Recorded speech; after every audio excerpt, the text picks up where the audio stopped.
So thank you all for being here late in the day, but this is the most exciting panel that you're going to listen to. We've got Dr. Radha, who's going to kick it off with giving you a quick perspective on what we've done in terms of the workforce, what the implications of net zero by 2050 means to the workforce. I will come back at the end of Dr. Radha's initial comments and introduce the panel. The panel will be moderated by Dr. Gail Butorf, and we'll go through the entire panel introductions at that point, but ask the panel if you've got a chance, come up and sit down or make yourself comfortable. We'll have Dr. Radha first start and then start. Good evening, everybody. You know, it's a little bit of a challenge when you are about the last speaker and it's the last topic. But as they say, you always save the best for the last. So this is going to be where you're really trying to understand what's the impact of what you heard all day long. You know, that's what at the end of the day you're really looking for. You know, what's in it for the state of Texas. So what we're going to be looking at is an impact analysis, and we'll touch upon much of the workforce. So before I really get started, I'd really like to thank Parajita Datta for really making a major contribution to this, and also all the graduate students who were involved as part of the study. So when you really think about the state of Texas and the energy industry, we all know that the energy industry plays a very important role in the state of Texas. So how important is important? You can just see there, it contributes more than $2 trillion to the Texas GDP. And we have been doing that just not only this year, on a steady basis at about a 10% year on year. And where does all this come from? Energy production is about 25% of the nation's production. Consumption is about 14%, and electricity generation is about 12% of the entire nation. And Texas also leads the country in the fastest job growth. Now, we talk about job growth all over the place, but Texas is leading 5.4%. Unemployment is below 4%. And so when you look at the total employment, we employ about 608,000 in traditional roles in the energy industry, which is about 4.5% of the total state's employment numbers. 4.5 contributing to a significant amount. And naturally, these are high value added. And so the wages are reflected in that. Average wage is about $25. And it is substantially more than the national average by about 31%. So bottom line is, again, reinforce, Texas, the energy industry contributes in a very significant way to the state of Texas. Next slide, please. No, we'll get there. Okay. Another way to look at this is of course, when it is so much is dependent upon the energy industry, the average amount of people employed, essentially varies with what drives the industry, which is the price of crude oil. And that's what you see historically as it goes up and down the crude. Essentially, the amount of people employed also goes up and down. Not as much as the swing in the price of crude, but still there is a swing. Next slide, please. So when we look at, what are the key challenges? Next slide. Takes a little time for sound waves to travel from here to over there. That's why. So what are some of the key challenges in terms of the workforce in Texas? First of all, when you really look at it, this is an industry, as much as people think it has been around for a long time, it is still has got a lot of technological changes. We just saw the most recent one, starting in in 2000, we went through a lot of changes in the way we produce. Fracking came into the industry, and it substantially changed the way the outlook. From being a net importer of natural gas, we became a net exporter of natural gas. And we are also starting to export a lot more crude. And all that because of technological changes, because of fracking. And this is not a one-time event. We've always been on the leading edge in many changes in the technology as far as the industry is concerned. So what does that mean in terms of the labor force? It also has a reflection on how jobs change, how do you need to skill people up, and this is also an industry that has got certain other characteristics which makes it difficult to find labor. There is always a labor shortage. Let me just elaborate a little bit on that one. It's an aging workforce, and as such, when the industry had not invested much into the labor force, and that bubble is coming through, and so you see that the age group is much higher. And the replacements are not catching up with the retirements. Secondly, the perception of the industry is always not very completely positive. In spite of the fact that we contribute a lot, and in more recent years, it has been one of associated with more of the pollution and as well as with the CO2 emissions. And so the perception is not as best as it could be. And this means it is also difficult to attract talent. All you have to do is, the Hobby School did a survey right here about a couple of years ago, and then followed up with a second survey of students on campus. And in terms of their preferences for different kinds of industries as a job that they would take in. And the oil and gas industry was not high on the list. In fact, people were willing to take a lower pay in other industries which were considered, quote unquote, a little bit greener. So with that kind of a perception, attracting new talent has also been a challenge. And even after you attract them and then kept them there, they're always looking for better opportunities, faster growth, and people like Amazon and others, and the tech industry it is a good feeling, so people try to leave after they've gotten a little bit of experience. So what this does is it puts a lot of pressure in terms of how you look at training programs. While oil and gas companies do spend a lot of training, it is a lot less when you're training somebody and then they leave, and then you have to retrain.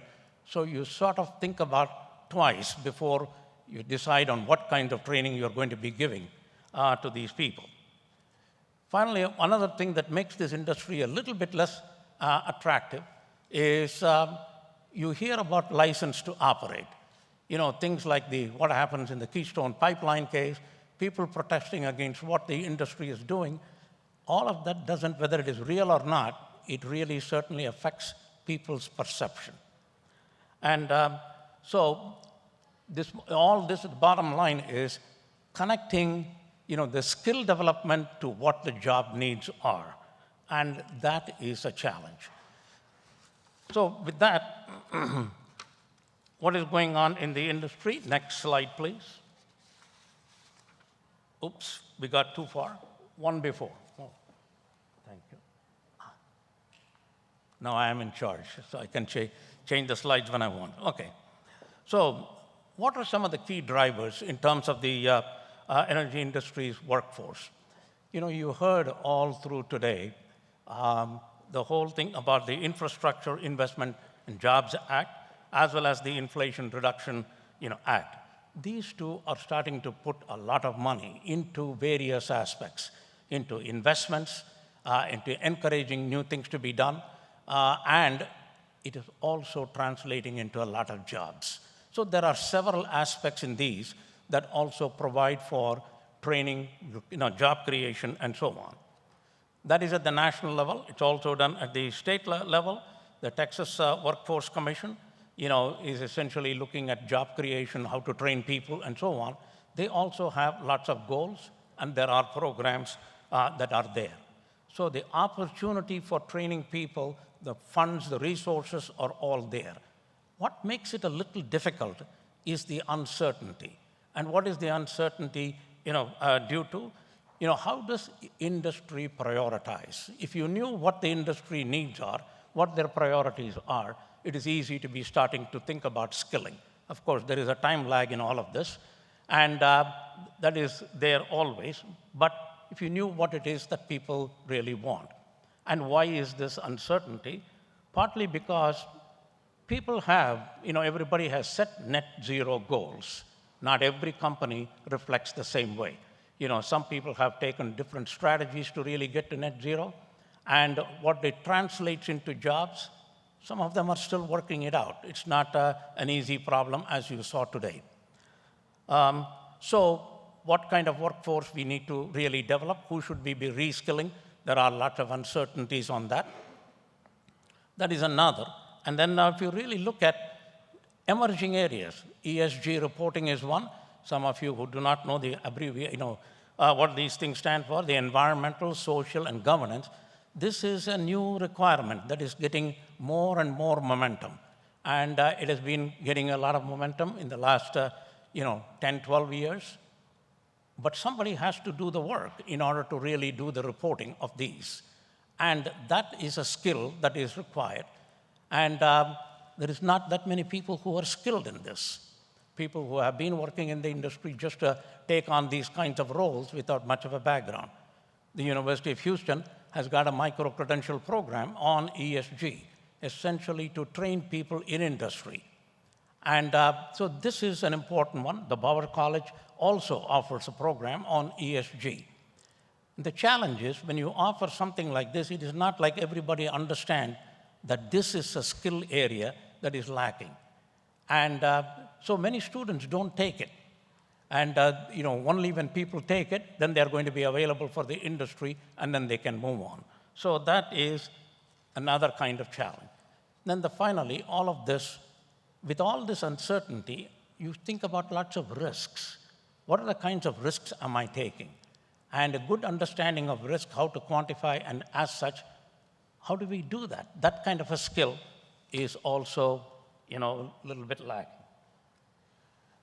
So with that, it is, we saw whenever you have these kinds of challenges, the flip side of that is always opportunities.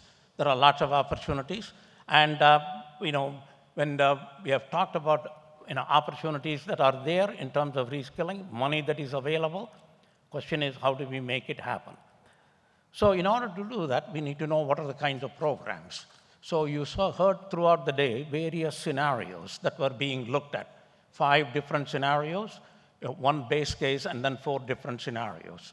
So in each one of these scenarios, it really requires different kinds of workforce and manpower that is required. So understanding that and how to model it so that indeed we can understand how many jobs will be created, that was the challenge for this team. So the methodology that we used was, what we call as the JEDI model. We were, of course, in space age, so we did use some of those. Jobs and economic development impact. This is a program that has been developed by NREL, and they have done it for different kinds of investments. So you take a look at an investment, how much money is going to be spent, how much, during construction, how much labor is required, how to operate it, what kind of labor is required. That has been established for different, kinds of investments. We took those, and in some cases, we had to develop a few, but overall, we did it for every kind of investment that was involved in the 5 different scenarios. Obviously, there are cases where you don't have any history to go by. If you're really looking at a new natural gas plant, then one can look at historical data and then really get at the data. But for something like fuel cells, hydrogen fuel cells and so on, becomes a little harder to estimate. And we use the one that is done by Oregon National Lab, and they have developed a model for those. And in others, it becomes, you have to really take a look at, is there anything that has been done in research, and use that as the closest approximation. And that's what we did. After you have really looked at what is the kind of investment, you get a direct impact of the project on labor force created, or how much of the workforce is going to be. But normally, whenever you make an investment, there is always second-order impacts on the economy. So if you have a project that is going on that really creates local jobs in terms of restaurants, more people working there, and so on. And how do we evaluate the second-order effects? Generally, people use input-output models. So if there is a certain amount of changes in expenditure in one sector, how does it impact the other sector? And that is what we used. We used the in-plan model and for calculating the impact on other parts of the, of the economy. So with that, all these models, they are models. They are not actually, you try to model them to reflect the reality. There are always shortcomings because you have to make some assumptions. And JEDI is no exception, even though it is space age. Results are estimates, not a precise forecast. And then results reflect gross impact and not net impact. Applying historical relationships between demand and resulting in economic activity, we are using what has been done in the past, and we are saying that will hold true in the future. So those were the ones. And for things like CCUS, we had to take whatever was the best example, which is in this case, we used the Petronova model and to really reflect for the future. So with that, that is the modeling. And then what was the impact? And what we have seen, what you will see here is what is the impact on the workforce during construction and what is the impact on the workforce during regular operations. Construction phase is generally 3 years, and then after that is regular operation. So the first one that you really look at is if you really did on a business kind of continuation as a business as usual, in fact, it just shrinks the workforce. You're not having any new thing to be trained, and then people are essentially going to be looking at leaving the industry. So there is a shrinkage almost about 95%. Whereas if you're really making the investments in alternate, in the 5 scenarios that we talked about, then you do see a substantial increase, almost 100% increase in the amount of workforce. So the second thing that we really, key takeaway was, Texas gains the most in jobs. When you really look at these scenarios, they have investments in all different types of power generation. It's a mix that we are looking at in each scenario, like we showed earlier. And when you look at the amount of people, manpower that is created per gigawatt generated, you can see the numbers at the bottom. In the fourth scenario, in the scenario that is high end-use electrification, unconstrained renewables. When you use a lot of renewables, you create less jobs because some of these on the operation side, you don't need as many people as during the regular construction period. Last one, when you really look at all those were assuming that we're only looking at the power plants, but what about the CO2 that is coming out of some of them, and how do we handle, which is essentially looking at CCUS. They did not include that, but when you include the CCUS numbers, you see that it's gone up substantially again more. So the amount of labor that you add through CCUS will be almost 5 times what we have today. So if we implement the CCUS plan, in almost every one of them, it goes up, except in the one where it is unconstrained electrification, unconstrained use of wind and solar energy. Finally, when we think about challenges, reskilling and upskilling of current highly skilled energy workforce is necessary because all of these technologies require that. And it is, how do we utilize the people that we have and how do we skill them up and then get the next generation? Growth of the middle skilled jobs is a big challenge. And a pipeline that connects jobs and skills, that is going to be another thing that we have to pay attention to. So there are lots of ways in which different people are involved in the development of the workforce. People who identify what they need, universities and other academic institutions, on-the-job training, it has all got to be coordinated in some way so that it flows smoothly, especially in these changing times. So with that, I'll stop my talk, and then we will have the panel discussion. So let me take the opportunity to introduce Gail. Gail, are you there with your team? Buttars. Dr. Gail is an instructional assistant professor and director of the Survey Research Institute at the Harvey School of Public Affairs. And she will introduce her panel, and we will get started. Thank you. So thank you very much for joining us in the late afternoon hour for the final panel of today, where we're going to be talking about issues in workforce development in Texas and for the transition to net zero. So I'll just briefly introduce our panelists. On the very left, we have Maria Suarez-Simmons from the Energy Policy for Energy Workforce and Technology Council. She's the Senior Director. Okay. Right to my left, I have Peter Beard,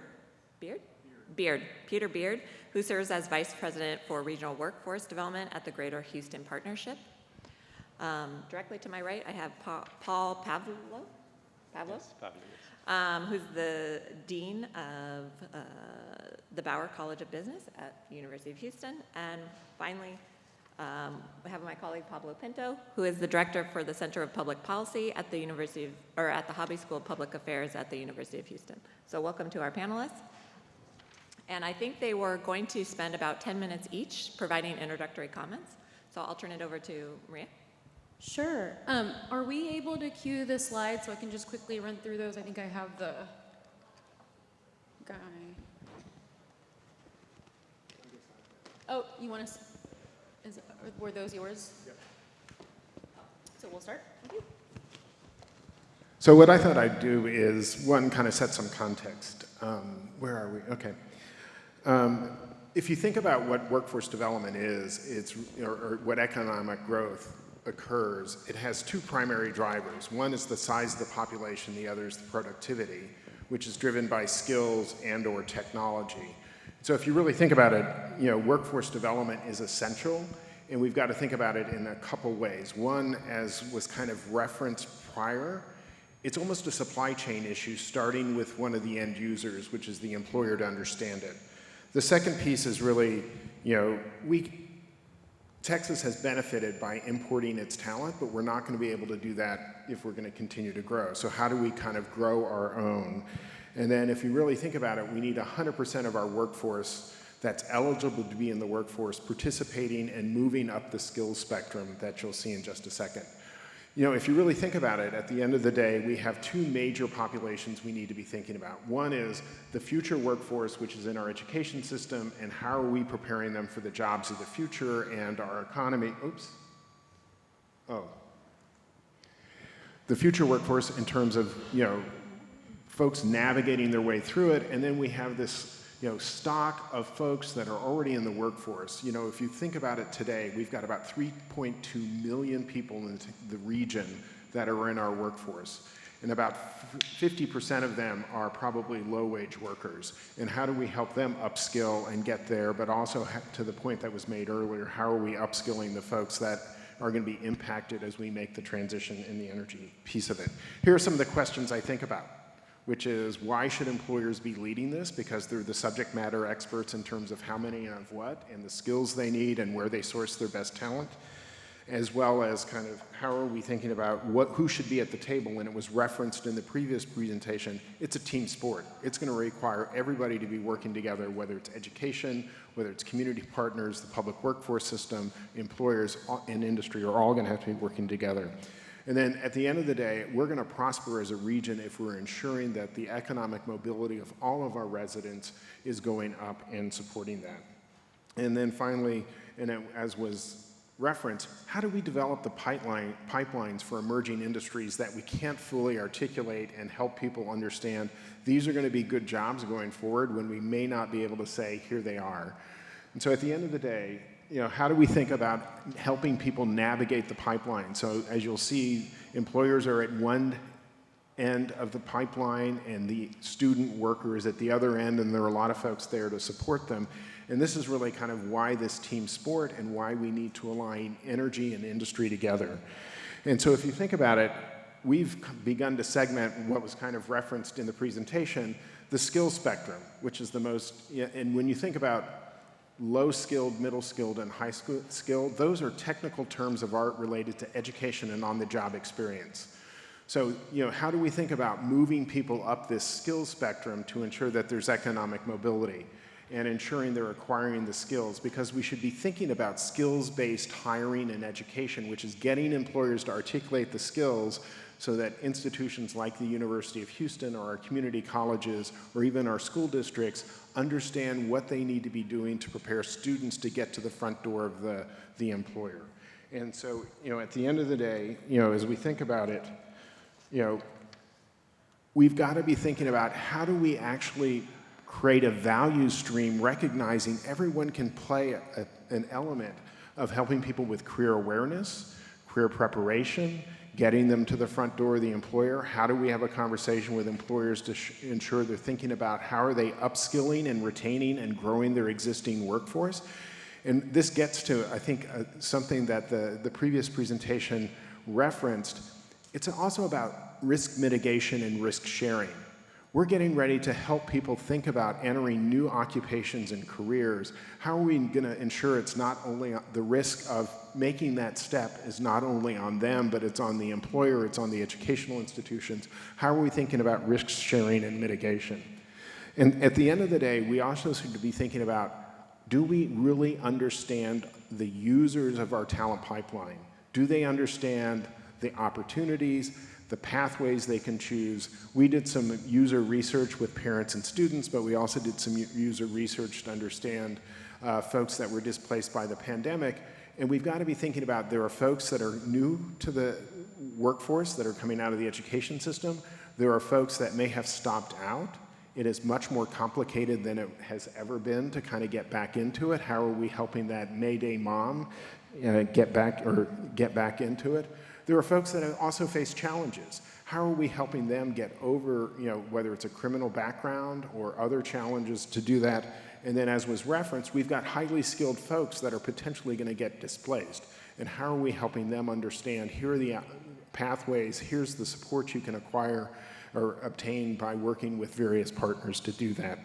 We also think about, in the work that I do at the Greater Houston Partnership, there are multiple pathways into this workforce. And this is where employers can help, which is it someone I can hire directly from high school because they've been in a great career and technical education program?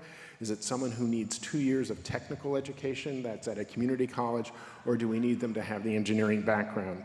This is another way to also think about the mobility. How are we moving low-wage workers into gateway roles and then into other roles? Because we've got to think about the barriers they face to ultimately get to the front door of the employer. And so I think we're now at... Okay, here you go.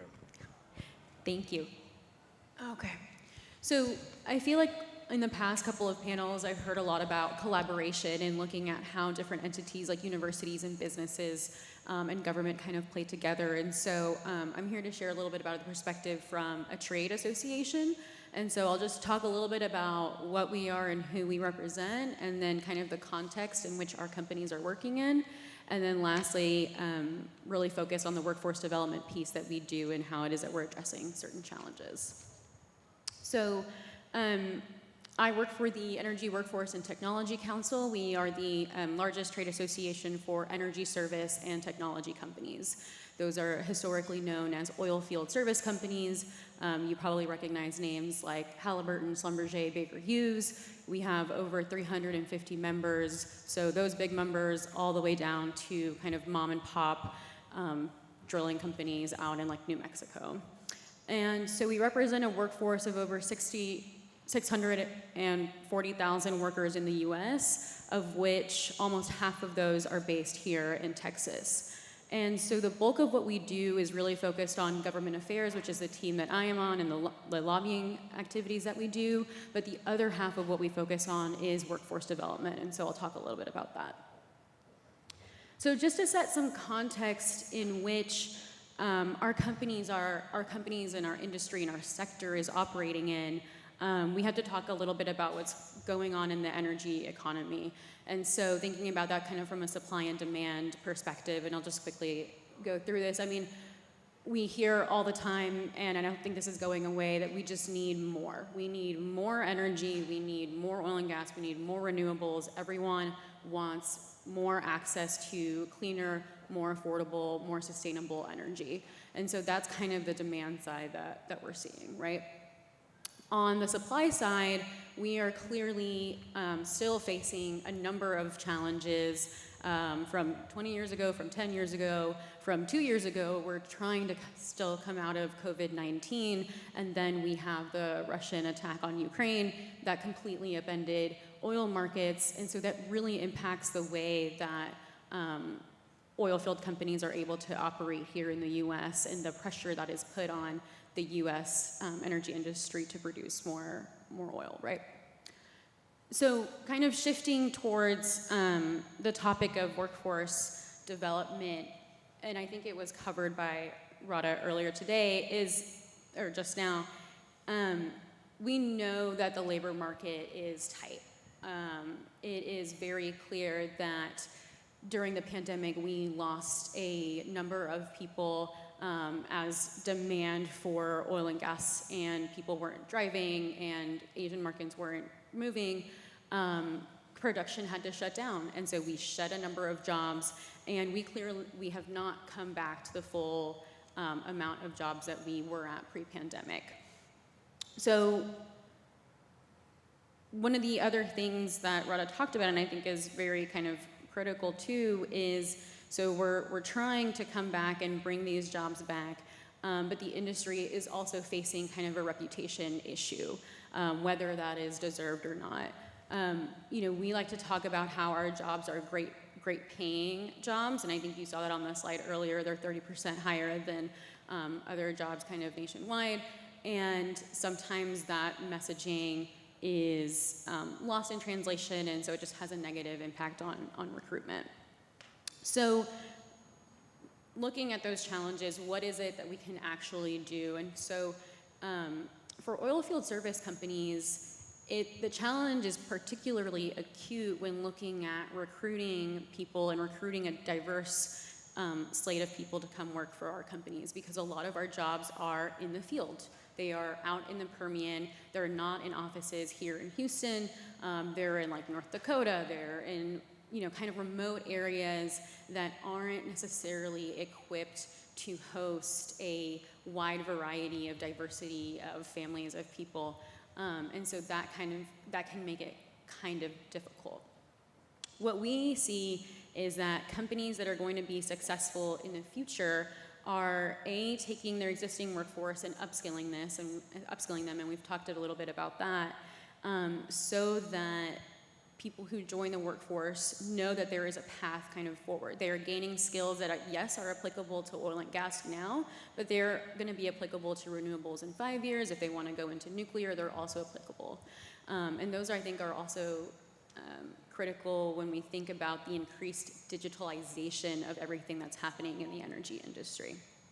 The other thing that we need to do, I think in general, is be more flexible and move and position our industry as a destination of choice. So that, and I think we'll probably talk about this, but as students graduate, as young people are coming out of school,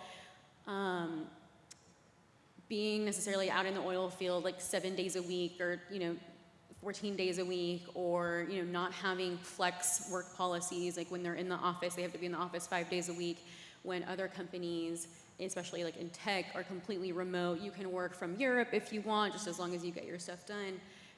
Those are things that are attractive, and so our companies need to find kind of ways to meet in the middle and provide some kinds of stability and have policies that are attractive. So those are all things that we're working on, and a lot of that takes leadership and cultural shifts. So at the kind of executive level.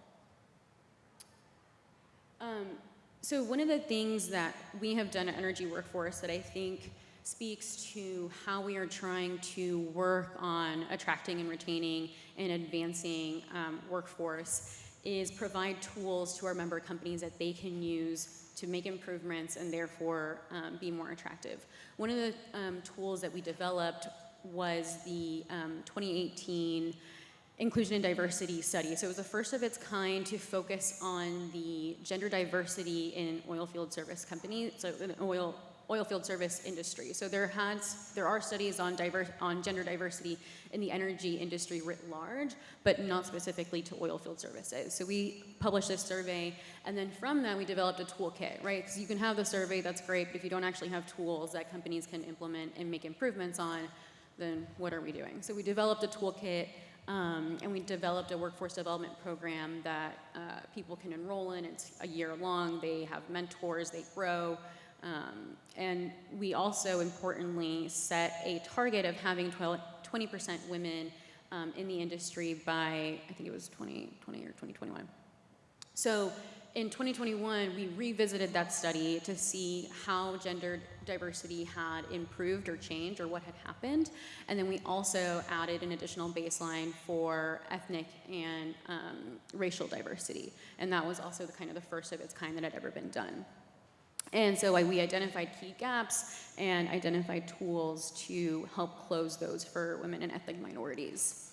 And on the gender diversity piece, so we got up to 19% women in the workforce, and so didn't meet 20, but this is also taking into account that the study was done during 2020, so it was in the middle of the pandemic when we know that a bulk of the people who left the workforce were women. So actually had decent results there. And then quickly, I'll just talk about workforce of the future, kind of the theme today of looking at how Texas is going to be approaching becoming net zero by 2050. We have to think, obviously, towards the future and how we attract, retain, and prepare that workforce. And so, we are focused on inclusion, diversity, and racial equality, providing tools to our member companies to advance those in their companies. And like I said, the half of the work that we do as a trade association is actually develop programs that our member companies can use. I think it was mentioned, companies, as they kind of scale down and look to keep their expenses down and not kind of overspend, they cut down on development programs internally. And so now you don't have tools, you see a rising star that comes in, how do you develop that person? How do you keep that person at the company? And so a lot of the work that we have done is to develop programs that our companies can put their people in, as rewards, incentives, as ways to kind of hold on to them. And then, also a lot of what we do is around industry reputation, in Washington, D.C., and trying to improve the way D.C. sees oil and gas. And so just thinking big picture, we know that diversity is critically important to think when we think about the workforce of the future, as we see increased digitalization, increased technologies. We want a workforce that is kind of representative of the population of the future as well. And to end, so we have definitely challenges that are specific to workforce and workforce in the oil field, but we are optimistic. We think that there is growing energy demands. That is opportunity, commercial opportunities for our companies, and so we're looking forward to being leaders in that area. Great, thank you. Paul, turn it over to you. Well, thank you very much for having me over. It's a great panel to be in on net zero by 2050, very notable goal, of course. But well, actually, I was first invited to be on this panel on workforce development, and the title of the symposium by 2050. I was like, well, we're going to talk about workforce development, and try to predict what's going to happen in 2050, which I will never try to do. But a few things I will predict what's going to happen. Every job that we're discussing today is not going to exist in 2050. certainly the existing jobs, and the ones we're hoping to create in this new sustainable energy, most of them will not exist in 2050. So think about it. I give talks. My area is not energy per se, so I apologize for not being very knowledgeable on energy per se. But of course, being in Houston, you have to. But my area is actually artificial intelligence, robotics, machine learning, and knowing that how powerful they are and how they can replace jobs is something that I can say with great certainty that that's going to happen with most of our jobs, including most of us here on this panel. So basically, but in all seriousness, we had this previous panel about driverless cars, and I drove to work. I have a driverless car, and actually I didn't even look at the road for 20 minutes. I was texting and emailing people, and I feel very confident going on a freeway 80 miles an hour because it's a very good technology that I've been trying for 2 months. So 3.5 truck drivers in the United States. If this technology in a few years actually becomes even better than it is today, that's going to be a much bigger issue in terms of workforce than we had in the manufacturing sector in the 1980s. And that devastated communities, still major cities, and so forth. So that's definitely a very important aspect that's going to happen. So that's, in terms of the question, really is not, how technology or when technology will, change things. It will happen. So in terms of, the question about, what kind of jobs we will be having in clean energy or, sustainable energy, I think that the question becomes, which jobs will not be automated quickly enough. So these are the jobs we want. So jobs that require some more non-repetitive aspects, that require some human judgment, some emotional intelligence. I mean, you look at the attributes of jobs that cannot be replaced by technology, and those are the ones that we want. Whether they are low-skilled, middle-skilled, high-skilled, obviously we all want the high-skilled, high-paid jobs by definition, but those are the jobs that essentially will stay here. And of course, the other aspect of how the future of work and technology is quite important is that it's not always even many times high-skilled jobs can be replaced quite easily. So talking about the driverless vehicles, I mean, most truck drivers make more than $100,000. Those are pretty good jobs. They can be easily automated and replaced by driverless technology. So some of the aspects, and increasingly we see many managerial jobs happening. We see that in the, in law, in medicine. So many jobs have been replaced. So I think the bigger question is how technology is affecting jobs and thinking creatively what's happening. I mean, we live in very interesting times right now. I mean, after the pandemic, the Russia crisis, high, prices and the scarcity of energy. But things at some point will play out. And I think one of the challenges that companies have right now in terms of finding labor and talent, which is actually quite real. But what they don't realize is that, what we don't realize very well is that will actually speed up automation even more. Because basically there's always a trade-off between a company saying, will I pay workers to do this job, or I will invest in technology? I think the previous panel, there was some debate, some expensive machine, a robotic machine, automation versus having people who get paid $10, $15 an hour. Well, if I cannot find people getting 10, 15, and I have to go to $20, $25 per hour, then that makes the investment in machinery more profitable for the company.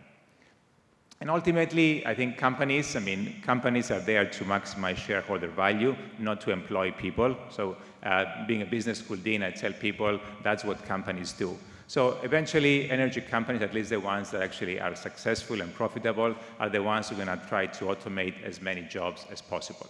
So realizing that the successful ones are those who are going to try to use machine learning, robotics, to try to automate as much of these jobs as possible. This is what happened, either moving into some areas of the world that actually you have cheaper labor, or using in areas you can automate as much as possible. So that's the big other question in terms of, companies will find this an opportunity to do what they are supposed to do to maximize shareholder value. So I understand workforce development is a very important issue. I mean, it talks about the livelihood of people, so we can talk about automation and technology, and we have seen it over the course of many centuries, from agriculture to manufacturing and many other types of professions that are being completely replaced by technology.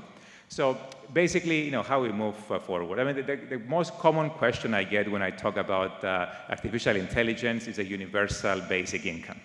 And people say, well, will it happen? I mean, the answer is, of course, yes, it will happen. Whether in 2050 or 2080, it will happen. Because most of the jobs can be done by machines sooner or later. And the other thing that people don't realize is that the other difference is that there is pressure on existing jobs. So the jobs that in, let's say, agriculture or manufacturing that you needed 100 or 1,000 people, now you can do with 2 or 3 people. That puts tremendous pressure on number of jobs and the salaries. And that's something we're going to see increasingly, definitely in the energy sector, in the oil and gas, and even gradually into all clean energy and carbon capture and all these jobs that will be created as we speak. So that's something that will become a very important public policy, government, societal issue. My colleague here will hopefully talk about it more intelligently than I can. But I think that's something that will eventually do happen. And that's something we need to think about, how do we address this issue as a society.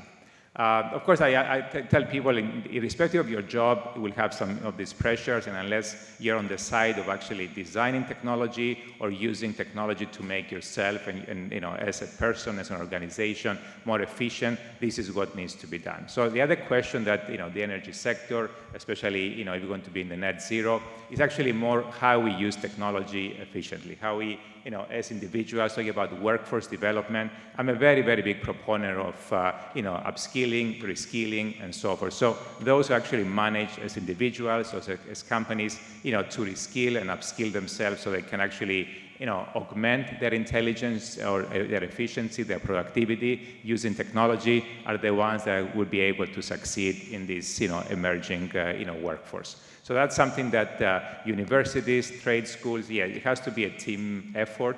Everybody who can educate, whether it be companies that need to educate their workforce internally, similar to what we see universities, community colleges, trade schools.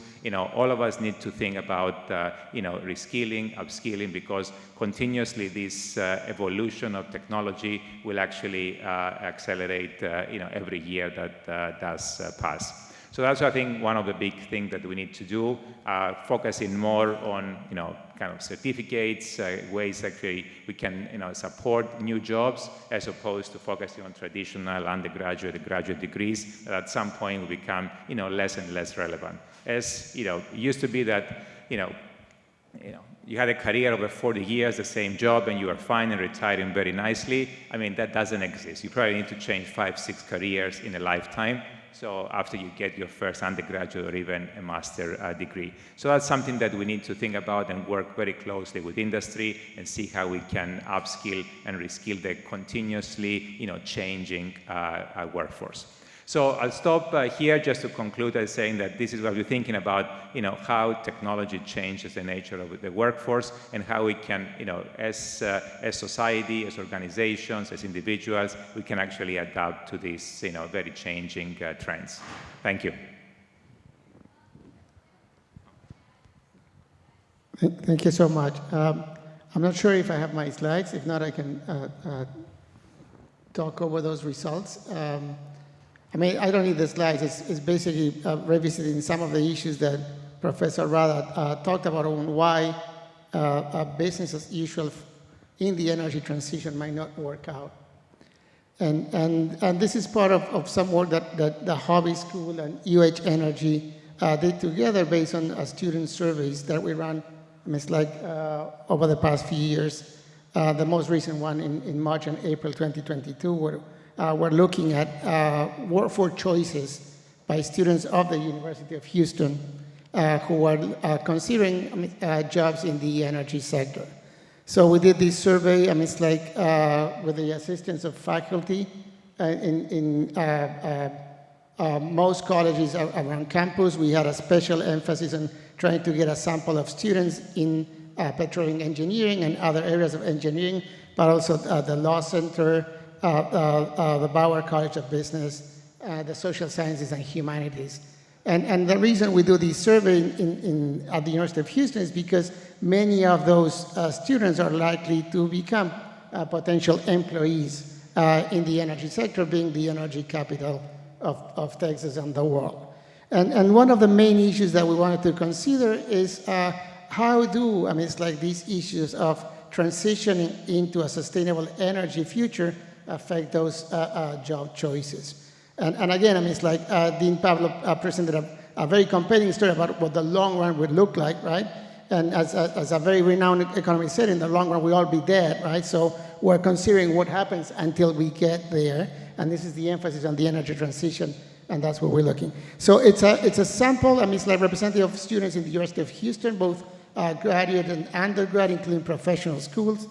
And it's quite representative of the population of the University of Houston at large.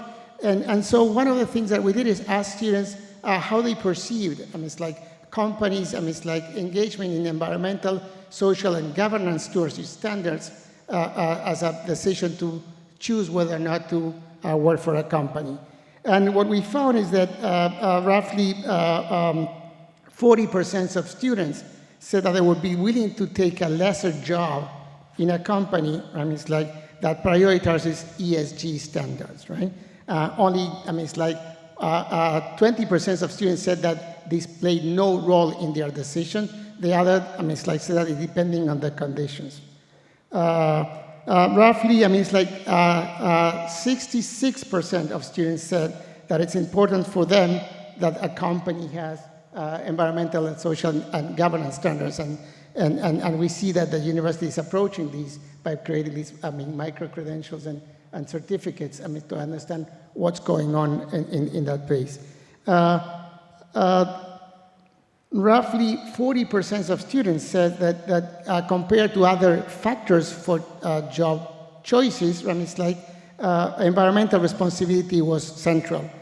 Only 20% said that it was not or not at all. It's like, so these are important. Now, these are direct questions, right? It's like, and we know that students might be able to, try to look good when they answer these questions. So we ask them, what you think about your peers, right? It's like, how do they perceive, it's like these issues of environmental stewardship in their choices. And what we find is like 1 in 4 thought that their peers, they were more pessimistic about their peers than about themselves, right? It's like, and 1/3 thought that their peers would not be any interested in pursuing, it's like careers in companies that prioritize ESG and environmental stewardship. Now, one of the key findings here is that college students tend to be more liberal than students and than the population at large, so they might be more, it's like attuned, it's like to responding to these questions in positive fashion.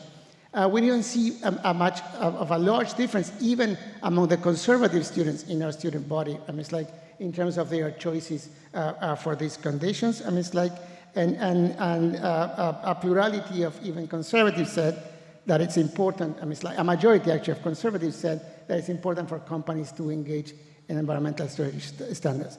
In order to poke deeper into this, we embedded a choice experiment, a conjoint experiment into the survey to try to present different scenarios to students to figure out, it's like how different industry characteristics and pay and environmental standards affected their choices. And as Professor Rada mentioned, it's like the oil drilling, it's like companies in the oil and drilling sector, it's like did very poorly in those selections. Students were much more likely to be willing to accept positions even with lower pay and lesser rank in companies in renewables or even in natural gas than in oil and drilling, right? And to give you an example, right, it's like if we were to compare, it's like an oil drilling company that's criticized for not meeting ESG standards but pays the highest salary in our choice set that we gave was, it's like when presented to any other of the options, was selected 33% of the time. Now, a renewable company that's recognized as being an ESG leader and pays the lowest salary that was offered was selected 66% of the time. It's like, so that tells you that there's a trade-off here between their willingness to take jobs, it's like that even pay less if the company is aligned to what the students manifest is their preference for environmental stewardship, right? So this is to us is an important, I mean, it's like a condition to understand why for even the traditional energy sector, I mean, it's like cannot remain in business as usual, right? Because the workforce is likely, I mean, it's like to be willing to acquire skills that allow them to go elsewhere, right? We're reproducing this study with professionals in areas that are closer to energy, I mean, it's like production areas in the country and further, I mean, to figure out, I mean, it's like what's going on in terms of those choices, right? I mean, it's like whether proximity to oil and gas makes this, I mean, it's like lower or higher in terms of their willingness to work for these companies. And the preliminaries that we find is that it's the same across the board, right? So in the long run, I mean, it's like it might be that most of these jobs and conditions will no longer exist, but in the transition, the oil and gas industry, I mean, it's like it's going to face a tough time. I mean, it's like recruiting talent. I mean, it's like if they don't engage in these areas that are being prioritized by the workforce. And then, I mean, you can look beyond the workforce and look about investment. I'm a bit more skeptical about, I mean, it's like these, the role of investment in forcing companies to internalize their environmental footprint, but you still see that some activist investors are willing, I mean, it's like to, I mean, it's like reward companies that engage in these conditions. And critical to this is that in many of the conditions that we think about require regulatory, I mean, it's like support, I mean, it's like to make this happen, requires creating a consensus, and that consensus has to come in a way of identifying that the cost of the transition are not going to be equally borne out, I mean, it's like by everyone in the population. Just like, I mean, it's like the growth in trade with China resulting in a drop in manufacturing jobs in the US, benefiting, I mean, it's like the economy as a whole. We run the risk, I mean, it's like politically, that those who get to lose in the transition, I mean, it's like to a new environment where, I mean, it's like sustainable energy is present, or a new environment where technological change is pushing us, I mean, it's like to look for different types of skills in the marketplace, that those who fall behind, if we don't do something in order to allow them to transition to the new jobs available or to provide support to them, might become the roadblocks, I mean, it's like in our ability, right, to transition faster to the place we want to go in terms of getting sustainable energy or even net zero. So I mean, it's like other stuff to talk about, not being that pessimistic. As we talked about before, I mean, it's like at the University of Houston, we are engaged in some initiatives aimed at training students to have the tools that would allow them, I mean, it's like to make the most of the opportunities created by the energy transition. There's a summer workshop, I mean, it's like that's funded by the NSF, which is called Data Science for the Energy Transition, led by Professor Mi-Kyun Jun in the Department of Mathematics. I'm part I'm a co-PI in that project. It's run with 5 universities, I mean, it's like 4 UH campuses and some Houston State. And it includes faculty and students ranging from computer science, mathematics, geophysics, and the social sciences who are getting trained over 2 years, I mean, it's like in the tools that might be relevant, I mean, it's like for the jobs that they might face as we transition to a more sustainable energy future. So I'll leave it here we can continue the conversation. Thank you so much. We have a number of questions from the audience, but I think I will first abuse my position as moderator to ask a few questions. So we heard a lot about the importance of engaging multiple stakeholders, universities, energy sector companies, workers, and so on. And I was wondering if our panelists had any ideas about what does that cooperation look like? Are there models and best practices for coming together and working to train new entrants into the labor force, but also reskill? And in particular, for our non-UH panelists, what is the role for University of Houston or universities more generally in helping new entrants, training new entrants, but also in upskilling and reskilling the workforce? I will speak to what I know and my perspective.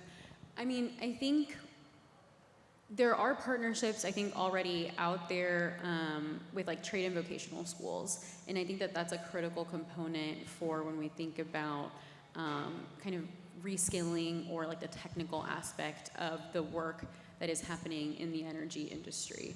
As I was kind of mentioning before, you know, it's no longer, you don't no longer need a person who weighs like 180 pounds who can like lift all this weight and like move the drill bits and like all, no, you need, like, people are going to be doing work remote. They need to be able to understand the technology and be able to work with it. And so I think that vocational schools and trade schools, I think, play an important role in finding and developing programs that can play to that. With the University of Houston, I mean, I know that, you know, we particularly as a trade association have a relationship, I think, with Rice University and like their kind of schools, their engineering schools, and like matching students with companies, right? And so I think that universities and the private sector just need to continue fostering those relationships and being the connection points.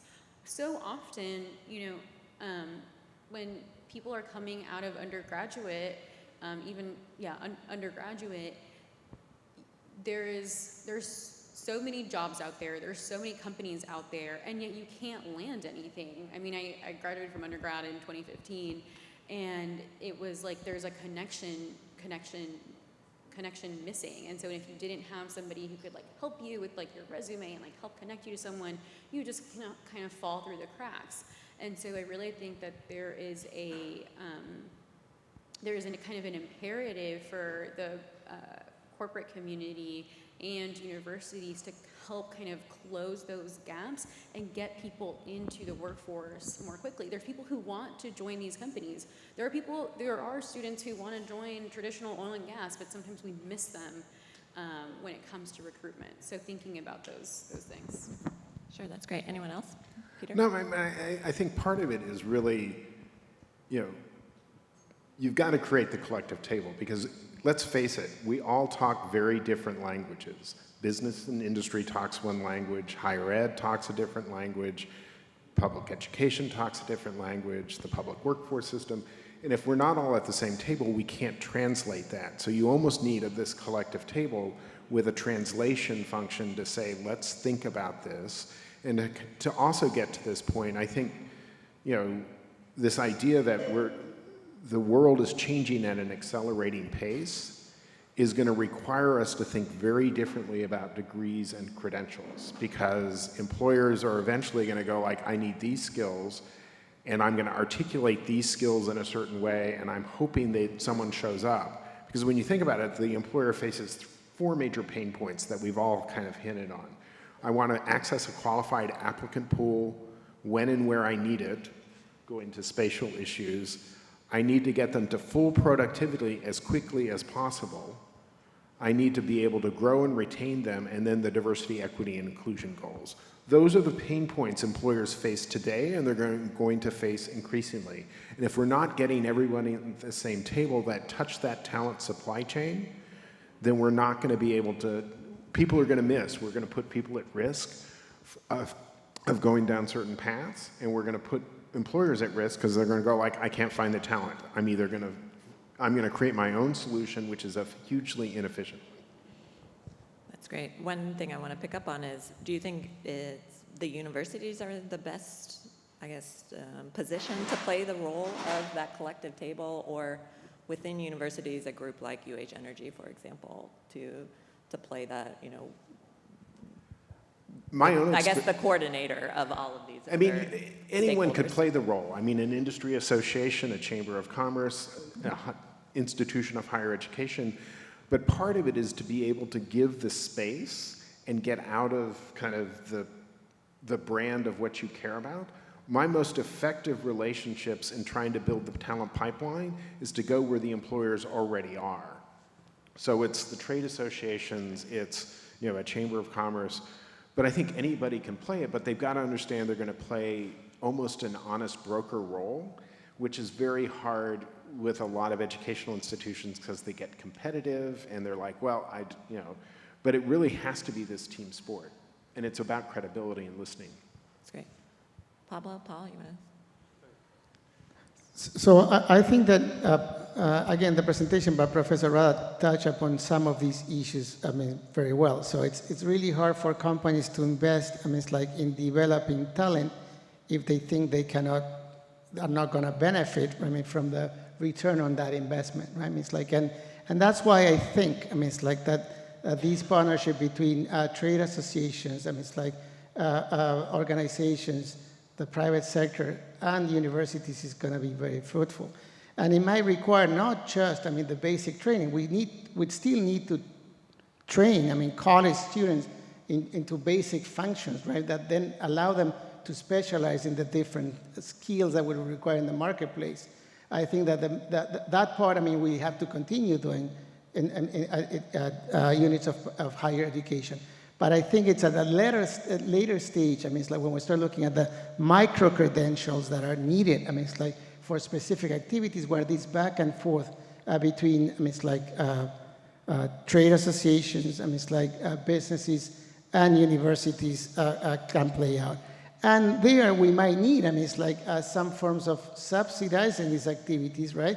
Because we're producing, talent that's not going to be, benefiting exclusively those who invested in those, right?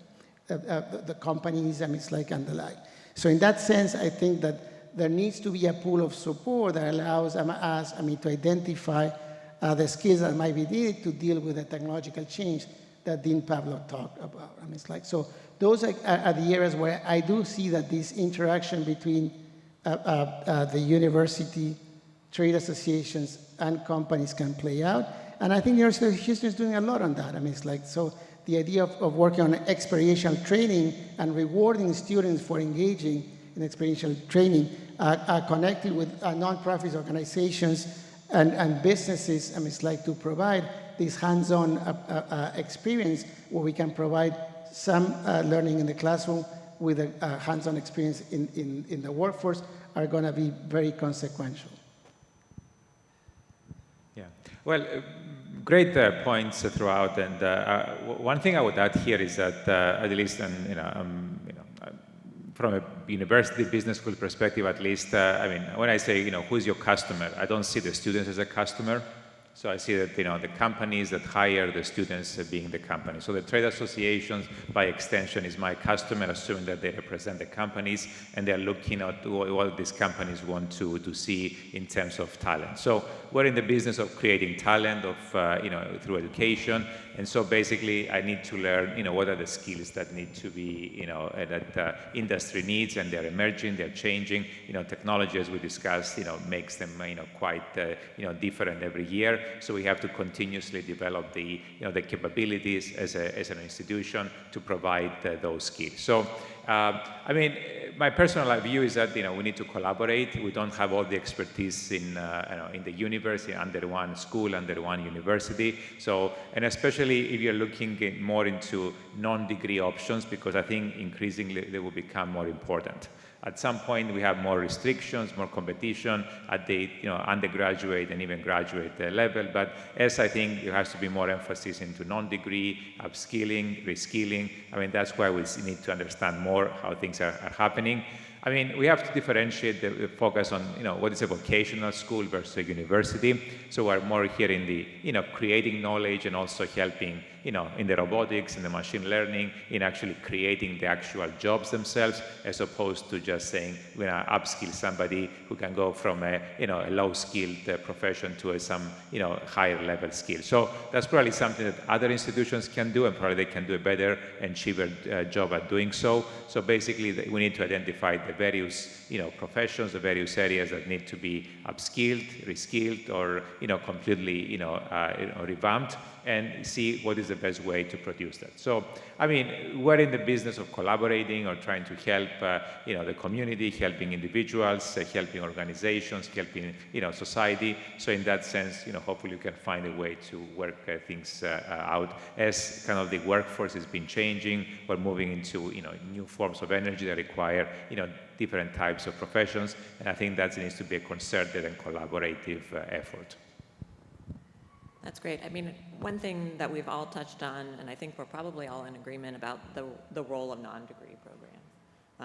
I think we would all agree that there's a vital role, especially for reskilling and upskilling, for non-degree programs like micro-credentials, certifications, on-the-job training, and so on. What are the challenges in regard, or opportunities, but also challenges to adopting and making these really sort of help to improve the workforce, the skilled workforce in Texas and beyond?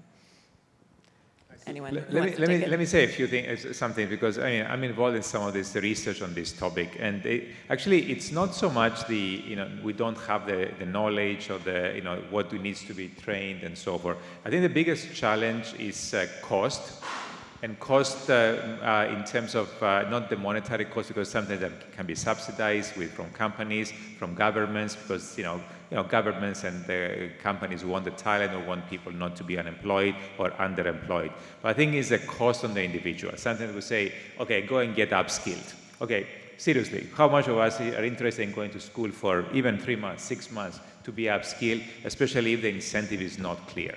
I mean, especially if you're 50, 60, 70 years of age, it's not something that's trivial, go to school, go to vocational school, a trade school, a university, and get something else. So that's the biggest challenge at the individual level, what is the incentive? And basically you're trying to fight it as much as you can and try, as we discussed, salary compressions, even if you lose your job, you can go to a similar job. But as opposed to say, I'm going to go to school for 6 months, and unless somebody provides me an income and guarantees me a better job. So at the individual level is where I see the biggest challenge, especially for professionals that somebody doesn't have a huge bank account and can say, okay, I can take 2 years off and I will be upskilled and get a new job that pays me more, but I have to feed a family, I have to do. Exactly, yes, especially at a higher age. And age, it's actually something that plays a big role. So that's what our research shows, one of the biggest impediments. So, and you have to make it also clearer. If you say, for example, I mean, one of the issues, actually, they're pretty good jobs, pilots. We have a big shortage of pilots in this country right now because most of them were fired or were actually asked to retire during the pandemic. And now, airline companies created their new, their own schools, begging, aeronautical universities and other schools to, create as many pilots as possible. And, that's something that we see as an example of, because of these kind of changes we see the last few years. But if you go there and say, an entry-level pilot makes more than $100,000 after, 6 months of training, that's a pretty good value proposition. And you can make up to, $350,000 if you are, flying the big jets across the, the pond. So in that sense, the incentives are there for these kind of professions, but, not all of us can become pilots. So that's something that we need to think about. And I also think the currency that's going to show up in micro-credentials or even any credential is the student's going to have to know, or the worker's going to have to know, I did acquire the skill and I can validate that I can perform it. And the employer's going to want to have the same answer, which is like, I need to know that they can perform the skill you said they can perform. Not that they just learned it in the sense of the knowledge from it, but the ability to actually execute the skill. So that's going to be the currency. Maria, you want to speak? Pablo? Okay. All right, great. I know we're running almost out of time, but one question, we have a few questions about automation. So what is the role of automation and robotics in advancing the net zero by 2050 goals in Texas? And in particular, how does this complement the role of the workforce and its development, or what challenges, opportunities? I think, Paul, this is probably your question. Well, I probably made my introductory comments along these lines, and I think that's where I think in terms of where we see the competition coming, especially at the state level. I think the state that supports organizations and the companies within the state actually manage to use technology efficiently, effectively to automate as much as possible. I mean, those will be the winners in this energy transition. Because, I mean, if you think about it, oil and gas, we have a natural advantage because we have it under our feet. But many other sources of energy, we don't have any natural advantage. So, if you go to Massachusetts, you go to New York, you go to Silicon Valley, they would say we're the energy transition capital of the world because, yes, we have wind, we have solar, we have, other forms of energy that we can create. So there is not really a huge advantage that, Texas would have. So I think in terms of automation, that's the future. I mean, talking about carbon capture and sequestration, I mean, if you can have fully automated facilities and the location doesn't make a huge difference, and probably does a little bit at the margin, but if you can make fully automated facilities now, then you can be competitive in terms of where they're actually located. But if you say, I'm going to create facilities that require thousands of people, then it's not very economical or competitive in that sense. So that's where I think there's a lot of potential to develop the technologies, the robotics, the AI, the machine learning, and all of the above, to automate most of these processes as we transition to these new forms of energy. That's great. Anyone else want to speak on this quickly? I mean, I only think in the sense that the automation and digital, capabilities and the, machine learning is going to show up in a bunch of different capabilities. When you think about it, there's going to be a whole element of how do we do carbon trading and financial structuring, and how are you going to validate that the carbon footprint is small, and people are going to want that validated, but it's going to require AI, automation, and a bunch of other things to make it truly work at an optimal level. And so I think it's going to show up in all the capabilities that are necessary for the the transition, that it's just going to get embedded more and more in everything. Just from our perspective, I think automation in the oil field is about efficiencies. So now if you have a drone that can fly out in the Permian and take measurements of all of the drills that are out there, take air, and you don't have to actually send a person who has to drive, get out of their car, take the measurement, et cetera, and do that all day, and that's automated, that's an efficiency that you're creating. And so I think that when you think about like carbon neutrality in the future and lowering emissions, efficiencies are a critical component of that, doing what you do but doing it better. And then I think kind of what we had mentioned before is just, you can use less people to do more. So remote drilling is actively being used. You just have one person sitting in like a very complex kind of, remote sensor booth, and they're controlling a very complex piece of machinery. But again, just allowing for efficiencies through the automation. And so that's kind of how we see it. That's great. I have just a minor comment, and the idea is that the transition, it's like to AI, machine learning, and is coming. The pace at which this is affecting different types of activities varies, and so some people are going to be made obsolete faster than others. And that's an area where, from a political economy standpoint, we have to start paying more attention, because those could become, the roadblocks into incentivizing and create the conditions that allow us to transition more smoothly. It's like Dean Pablo talked earlier today about UBI as something that's going to be a fact, and UBI is a response, right, to the fact that many jobs will be lost to automation, right? In the process to getting to some form of that type of support, and to avoid, it's like engaging in conflict that might push us back in that process of transition. We need to identify the conditions that help us take care of those who will be left behind as we transition to the new future. Great. Well, let me say another thing just to kind of, so I don't sound too pessimistic. Yes, eventually all jobs will be replaced, automated, and changed. But actually, interestingly, in the meantime, there are actually more and better jobs created actually because of technology. And actually, that's a great, the fact that we're creating new forms of energy that require, different types of jobs that we can actually do using technology more efficiently, more effectively, is actually, and hopefully, better paid, is something that, we can actually some positive aspects. Actually, another positive aspect, talking about, like more diversity. The energy field is male-dominated because mostly location-wise, and you need kind of, more like, muscular strength in many professions. But, with robotics, with actually, work from home options, more using technology. I mean, I can fly, hopefully, the drone from my house as opposed to some, the Permian Basin, which might not be the most attractive to live, as far as I know. So this way at least allows for more flexibility, convenience, allows, women to work from home, take care of other aspects as well. So we can see some actually, more diversity in this industry, and hopefully, ways that actually can make it more attractive for, a broader population as well. So I want to be more optimistic that actually in the transition until all of our jobs are done by machines, and then we can all sit down and relax and be on panels like that to have fun. But in all seriousness, we see technology and who uses the technology, who designs it. I mean, those are actually even better jobs because actually they produce more value, they're more productive, and we see a great such jobs being created, especially in this new energy space. Great, wonderful. Thank you so much. I know we're out of time. One thing I do want to leave you with is maybe we could talk about further over cocktails and dinner is, as the legislature is getting ready to come back, what are the policies that the state of Texas could consider adopting to facilitate the development of a highly skilled workforce in Texas that can shepherd and support the energy transition and the transition to net zero? So it's an important question we didn't get to, but thank you very much for your time, and I apologize. Thank you for your patience. We ran a little long.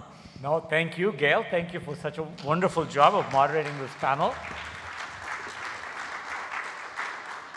Maria, Peter, Paul, and Pablo, thank you so very much for being a part of this discussion. And thank you to this wonderful audience for sticking together and staying with us for 9 hours through the whole program today. It has been a spectacular set of discussion points. All of this has been recorded. We hope to have this be put on our website to help our final white papers get to a better place. And so I want to really thank you all for taking the time to do this.